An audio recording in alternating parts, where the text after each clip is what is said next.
कि ये कह देने से कि ना कुछ है ही नहीं, सब बढ़िया सब बढ़िया सब बढ़िया नहीं है, बोलने से नहीं होगा। ये है कि भारत जिस तरीके से अभी तक उस इंपैक्ट को झेल रहा है, पब्लिक तक नहीं जाने दे रहा है तेल की कीमतों को लेकर, वो कितने दिन रह पाएगा? क्योंकि एलपीजी को लेकर संकट तो खड़ा हुआ ही। आप डोमेस्टिक सप्लाई करते हैं तो आपको कमर्शियल रोकना पड़ता है, कमर्शियल कीजिएगा तो कहीं कुछ और करना पड़ेगा। बम गोले खाड़ी देशों में बरस रहे हैं, लेकिन हाहाकार दुनिया में मचा है। भारत अछूता नहीं। आज भारत के शेयर मार्केट में क्या हुआ देखें, तूफान आ गया। एक दिन में भारत में निवेशकों के करीब 12 लाख करोड़ रुपए डूब गए। सेंसेक्स और निफ्टी 3% गिर गया। सेंसेक्स 2496 पॉइंट गिरा। यह जून 2024 के बाद एक दिन की सबसे बड़ी गिरावट। सेंसेक्स गिरते गिरते 74,207 पे बंद हुआ है और पिछले साल के 7 अप्रैल के लेवल पर आ गया है। युद्ध से जो हाहाकार मचा है उससे कोई अछूता नहीं है बॉस। और आप देखिए दुनिया भर के शेयर बाजार कैसे लुढ़क गए। साउथ कोरिया का शेयर बाजार 2.7% गिर गया। हांगकांग का बाजार 2% गिर गया।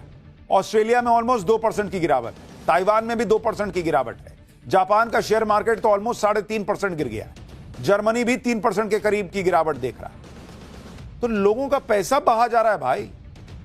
इधर शेयर बाजार संभल नहीं रहा, उधर सोना चांदी नहीं संभल रहा। India Boolean and jewellers association limited के मुताबिक 24 कैरेट सोना प्रति 10 ग्राम 3,748 रुपए गिर चुका है। 22 कैरेट सोना प्रति 10 ग्राम 3,433 रुपए गिर गया है। चांदी की कीमत प्रति किलो 6,936 रुपए गिर गई। इंटरनेशनल मार्केट में गोल्ड और सिल्वर 3 से 4% डाउन।